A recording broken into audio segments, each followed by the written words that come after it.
What is going on, everybody? This is Derek Ferreira here with you, DF from RI401 here on this Wednesday here with another hotline. And boy, we got a lot of shit to talk about today here on the hotline. Of course, before we get into that, make sure you subscribe to this channel.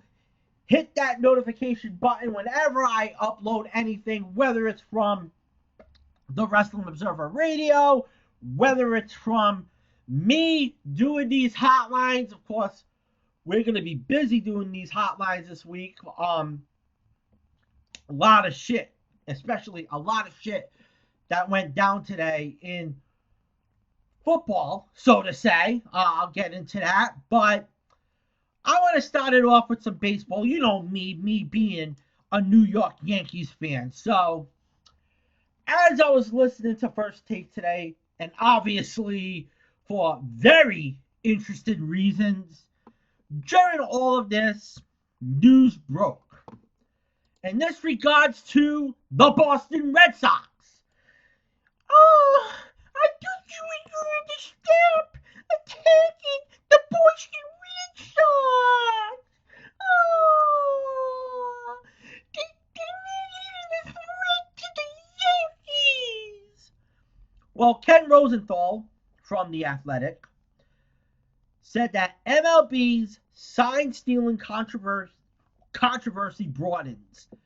Sources say the Red Sox used video replay room illegally in 2018.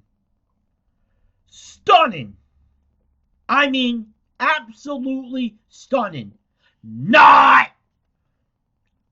Who could have seen the story take this kind of turn? The Houston Astros. What did the Houston Astros do in 2017 to win the World Series? You know they fucking cheated. We all know that. Even a fucking person that has an IQ below 70 knows that the Houston Astros cheated. Why? Because Alex Cora was their bench coach and supposedly one of the key pieces in the cheating scandal. We all know that. What happened in 2018? Alex Cora went to the Boston Red Sox to become the manager. What did the Boston Red Sox do that year? They won 108 games. They won a world championship. And I suspected that they cheated during that 2018 World Series. Mind you, on my old YouTube channel, the DF from RI401 YouTube channel that I have, which is retired, by the way, I had a video of David Price, and what I saw from that video, and some of my old subscribers from that channel know that David Price had pine tar. It was right there. David Price. Why do you think fucking David Price fucking pitched so well in the postseason? Because he had fucking pine tar. Of course he did. So, what a big coincidence. You don't think? No. There's no way. There's no way that the Boston Red Sox cheated and the Houston Astros cheated in 2017. You don't think the Red Sox saw the Astros win the whole thing and had this fucking suspicious feeling that they stole Alex Cora, made Alex Cora their manager, and then begged him to bring his secret cheating ways over there to gain an advantage on the New York Yankees and the rest of the American League? It's crazy. You all love my fucking conspiracy theories, people. And I'm going to put fucking more conspiracy theories into this. So, there are people today, I'm sure you woke up, had a nice fucking coffee, maybe from Starbucks, maybe had a nice breakfast, eggs, bacon, sausage, pancakes, and you were at least a bit surprised about this news, if you were at least a bit surprised of this news, shame on you. Double fucking shame on you. Because the only way to beat the Yankees was cheating. And I'm not fucking accusing the Boston Red Sox of cheating in the postseason yet. But here's the thing. They won 108 games in 2018. And they were known as a team you could not even strike out. And what did that Boston Red Sox team do in 2018? They put the bat on the ball. You couldn't fucking get the Red Sox out. No one fucking could. Gee, I wonder why. I don't think what Boston did was on the same fucking stratosphere of what Houston had going with their garbage cans. But let me just say, the Red Sox garbage cans, they were not definitely clean. The past is the past. You can't fucking change it. You can't take away any titles from anyone. This isn't fucking college sports. This isn't fucking college baseball. Fucking college football. But I imagine every single player in that Yankees clubhouse is pissed off. And you know why they're pissed off? Because they got fucked in the ass. The Boston Red Sox and the Houston Astros put their fucking dicks up in their ass and fucked it. 2020, that's going to be the greatest motivation to the Yankees. They're not going to let a fucking team beat them on cheating. Oh, no. Because everybody that is going to be playing for that team, they're going to come out with fucking blood. And they're going to come out with fucking blood so bad that they're going to put their dicks in Houston's ass and in Boston's ass. 79 days till opening day. Cannot wait. It cannot get here fast enough. Seriously. Speaking of cheaters, you know I just fucking buried the Boston Red Sox. And now I have to bury the other cheating franchise in baseball, the Houston Astros. And here are some of the news bits over here from ESPN. Major League Baseball's investigation into the Houston Astros' illegal use of technology is in its final stages, and members of the organization expect Commissioner Rod Manfred to decide on the severity of discipline within the next 2 weeks. And like I said, this is according to ESPN. With witnesses admitting the Astros used a system to relay pitch types to batters before they were throwing, according to sources. MLB's coming decisions are twofold: who to discipline and how harshly to do so. Something that I have been talking about in past hotlines. We all know that.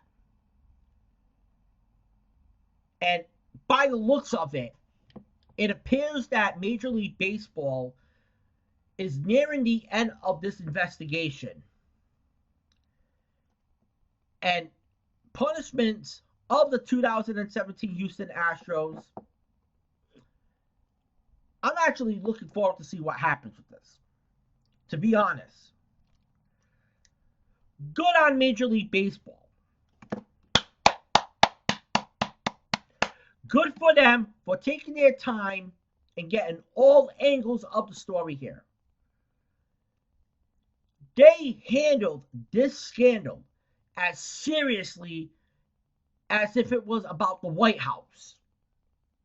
And I know I'm putting all of the current political talk on here between the White House bombing fucking excuse me, bombing fucking some place in Iraq, killing this Iranian general, causing fucking World War III talk on fucking social media and online. Now that they have all of the information possible, it's time for the Houston Astros to fucking die. Looking right at your fucking face. AJ Hinch. I so fucking hope that you get fucking fired. And of course, from the ESPN, the targets for discipline will be employees of the team, including the front office, on-field coaching personnel, but will not include the players involved in the scheme, which is fucking bullshit, by the way. And this is according to 3 players who have been interviewed. Those who could face discipline include the general manager, Jeff Ludnow, AJ Hinch, and other front office members. And the team could also face a record fine. So you know what? This is kind of like fucking baseball's version of Deflategate, Spygate, whatever you want to fucking call it when it came to the Patriots. But what's the most important issue here is that Rob Manfred is going to punish the Houston Astros so hard. You have to make sure this won't be considered again by another Major League Baseball team. You have one shot to make it hurt. Don't let up. So, what do I think is going to happen? I really hope fucking AJ Hinch gets fired for this. But also, I hope he gets suspended. Because that fucking scumbag should never be allowed to manage again. And I hope it's a lifetime fucking suspension. But, in all fucking honesty, I think AJ Hinch is going to be suspended for the season. Anything less than a season to me is not enough. The GM for the Astros, who came up with this originally, by the way, I think he's going to get a big suspension as well. Maybe Alex Cora, because fucking Alex Cora was into this as well. I think he's going to get something out of this too. There's also going to be a huge fine. But Major League Baseball teams, you know what? They don't give a fuck about fines. Unless you're the fucking Tampa Bay Rays or the Oakland A's. I was going to say the Oakland Astros. I don't know why. I'm fucking off here. But the Oakland A's and can barely afford to stock your soda machines. Hopefully draft picks will be taken away. And I hope it's a lot of fucking draft picks. And I understand that you can't take away a World Series title. Because they'll always have that 2017 World Series, regardless. And at the end of the day, will they privately say it was worth it? Of course they're going to fucking say that. But Alex Bregman, he can't brag about being a World Series champion anymore. He has no fucking ground to stand on. None of these players on the Astros from 2017 do. Whether it's Carlos Cora, Jose Altuve. Because they have the World Series title. But at the same time, they're not the reigning and defending World Series champions. Nor did they win it in 2018. We already talked about the 2018 winners in the beginning of this fucking hotline. Public perception is everything these days. No one in the public with a brain will credit them with winning it all. If the record books say it, it's just a big, giant asterisk. And just like I've been saying in these hotlines these past few weeks, the Houston Astros, they should be named the Houston Asterisks. All right, so Matt Rule, for first time NFL coach, let me just say it like this. That fucking dude hit the fucking jackpot. It felt like this dude won a fucking Powerball fucking lottery and just basically got fucking paid. Now, when you look at David Tepper, this was David Tepper's first head coaching hiring experience. He made sure his option couldn't leave the table without a fucking shitload of fucking money in both hands. And Matt Rule might make for a great coaching story in the NFL. You look at what he's done in his fucking career.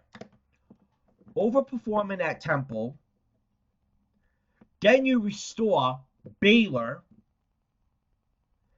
And now you look at the fucking contract deals right here.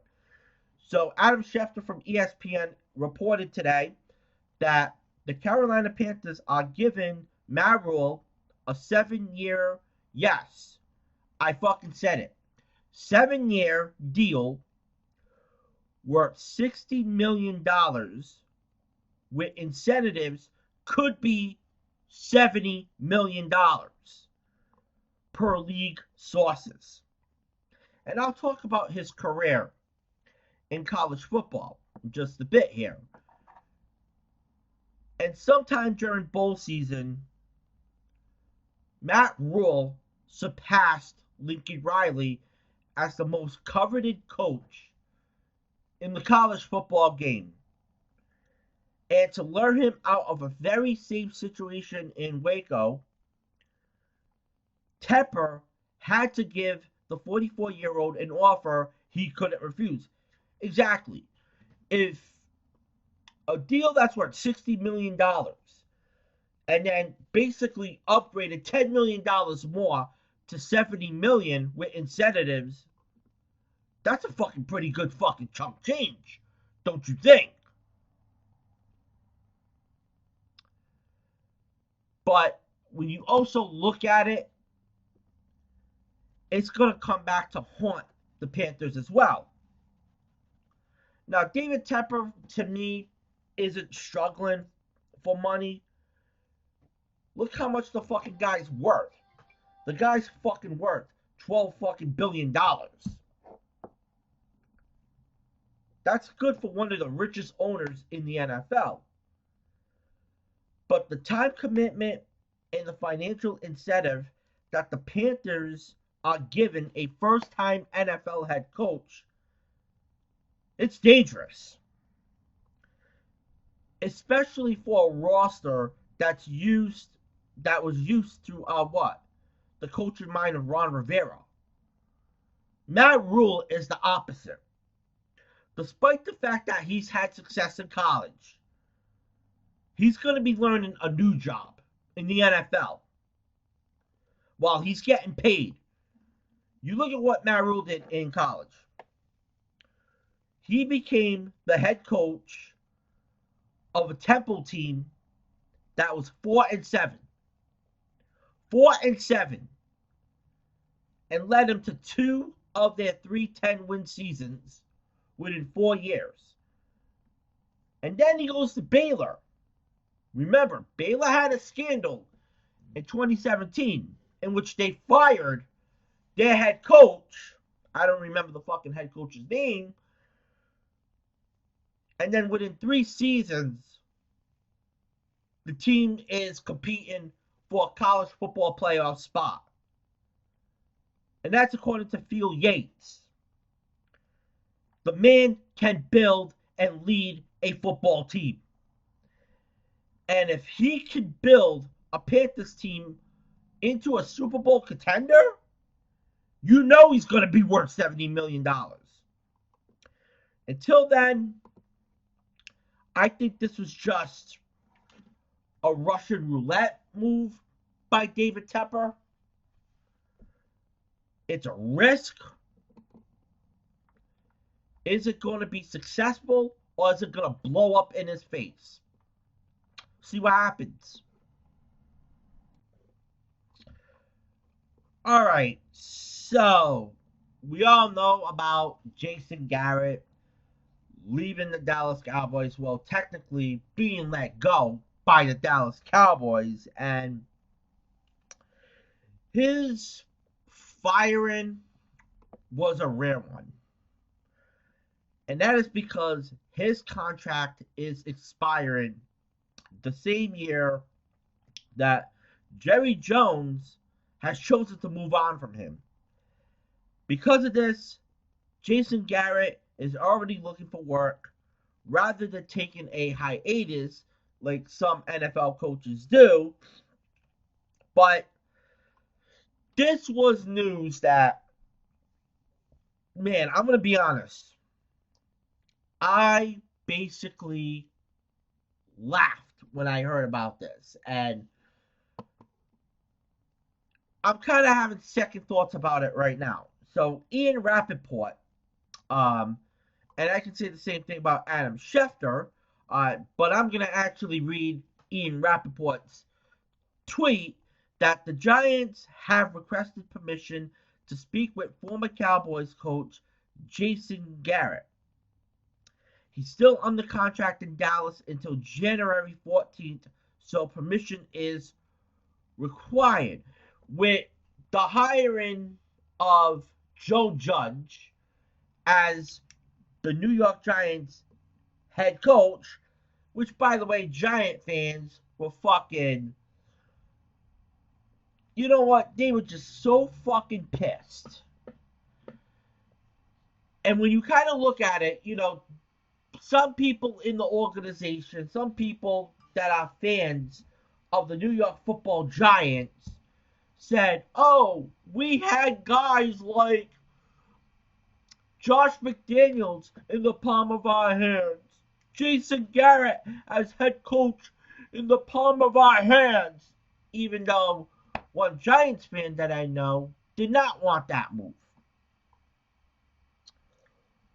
But with Jason Garrett as offensive coordinator, let me just say it like this. Jason Garrett as an offensive coordinator, that hire makes so much sense for reasons. I'm going to tell you this. First, you look at Jason Garrett's fucking resume. Jason Garrett was a successful offensive coordinator in the past, and even molded an offense very similar to what the New York Giants are trying to build while he was in Dallas. What is that? The New York fucking Giants got a young quarterback in Daniel Jones. Reason number one, you got another talent in Saquon Barkley, a young running back. That's number two. Is this an oversimplification? Of course it is. Yes, I understand the fact that the New York Giants are lacking Dallas's incredible offensive line and a solid outside target for Daniel Jones. Don't get me wrong. Dallas is fucking better in that. And I said that on the emergency hotline that I did yesterday about Mike McCarthy. That Mike McCarthy's fucking big thing that he's got in Dallas is an offensive line. A great offensive line that's going to protect Dak Prescott. And, of course, that's going to give Zeke Elliott plenty of running room. They already got fucking targets. If they can fucking keep Amari Cooper, they're going to be fucking great in the NFC East. Just imagine that. But the point remains that Jason Garrett has experience building an offensive system from scratch. You look at Dak Prescott. Dak Prescott wasn't a Pro Bowl talent when Garrett found him. Oh, no. Dak Prescott was a dual threat quarterback at Mississippi State. Now, his stock plummeted because of his throwing ability. Fuck. Neither was Tony Romo. Tony Romo, yeah, I always fucking bashed Tony Romo when he was with the Dallas Cowboys because Tony Romo, I always said, oh, he's Mr. Overrated. He's Mr. Overhyped. But still, Tony Romo won games for the Dallas Cowboys.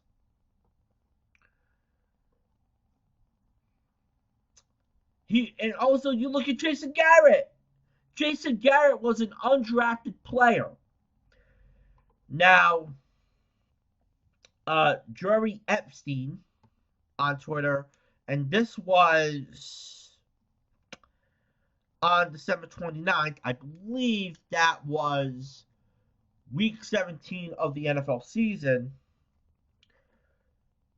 when she mentioned on Twitter, and this was in a Dallas Cowboys post-game conference, tears welling in Dak Prescott's eyes as he talks about uncertainty of Cowboys' future. Jason Garrett's too. What does Garrett mean to him? Everything.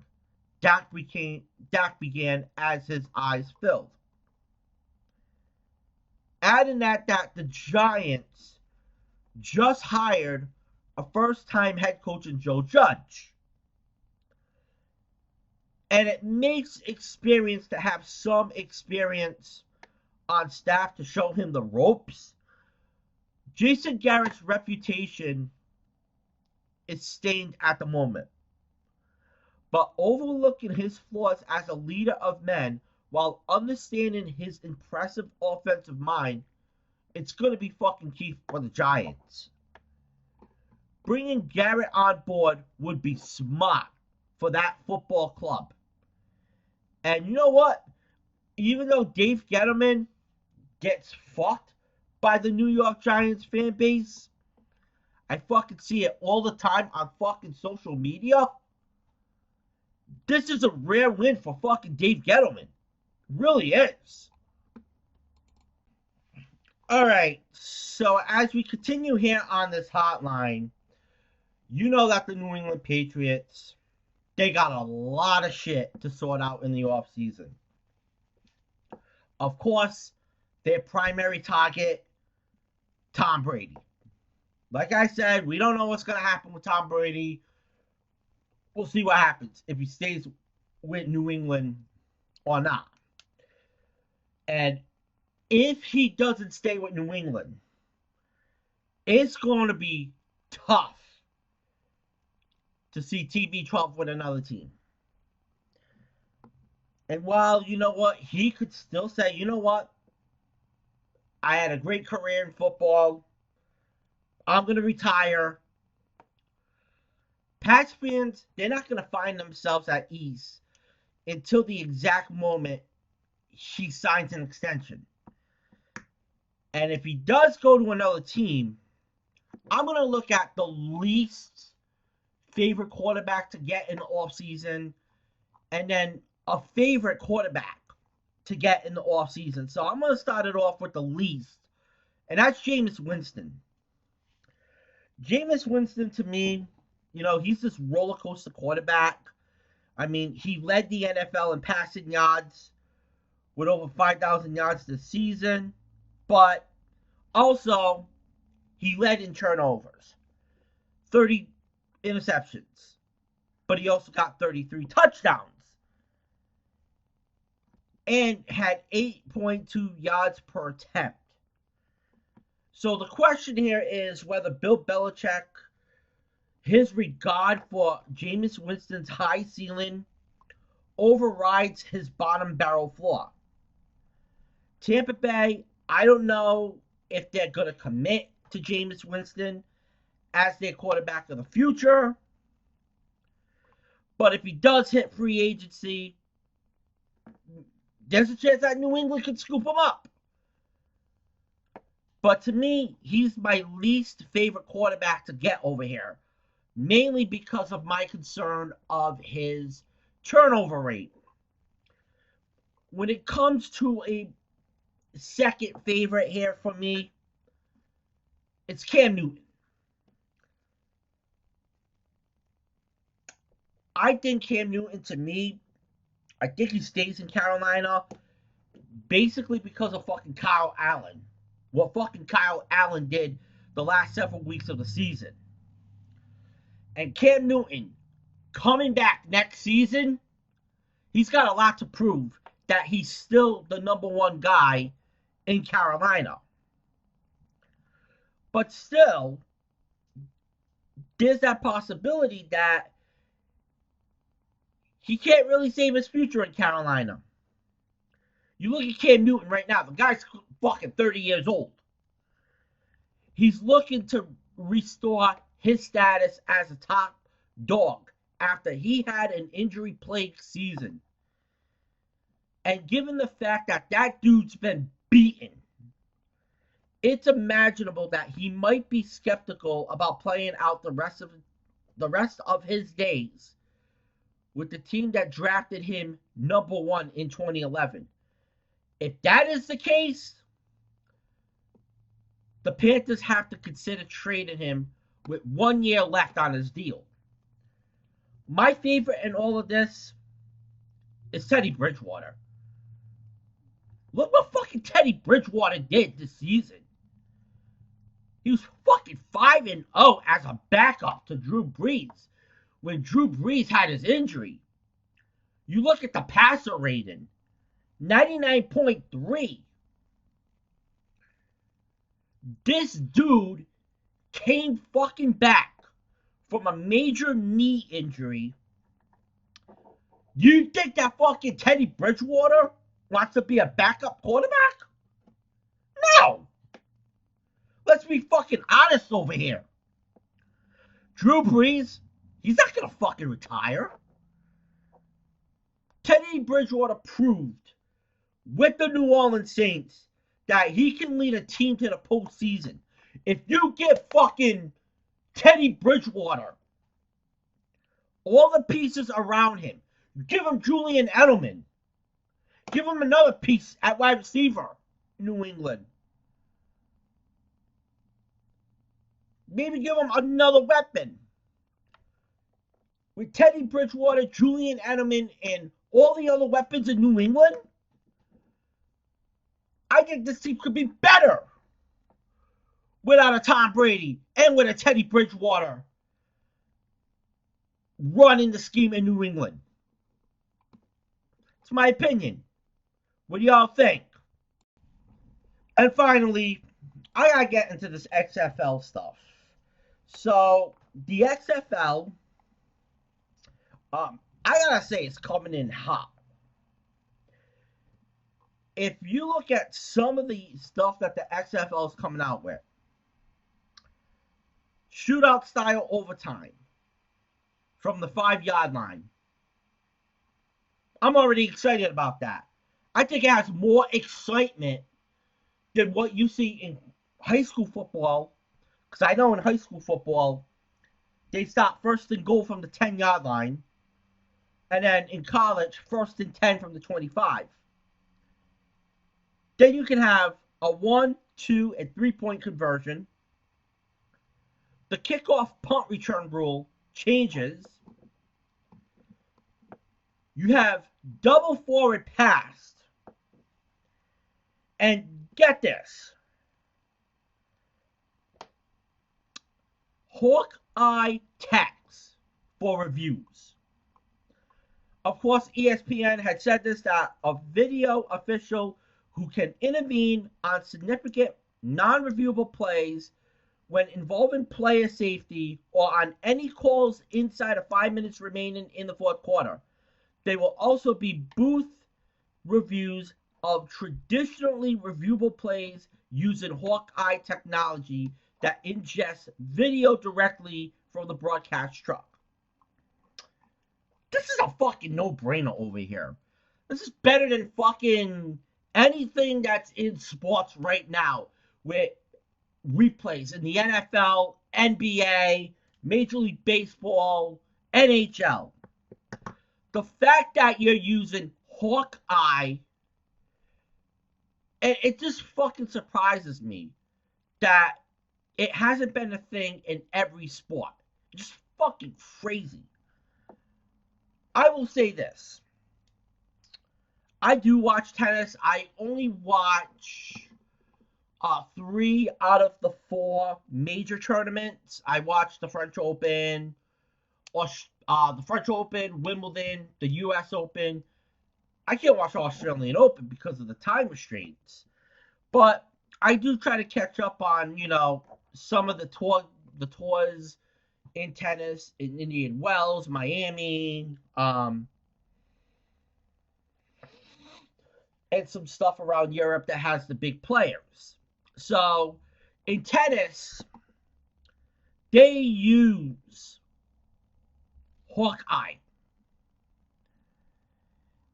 And the reason why they use Hawkeye, because this is a sport where you can have a tennis player, mostly males, hit 120-mile-per-hour serves.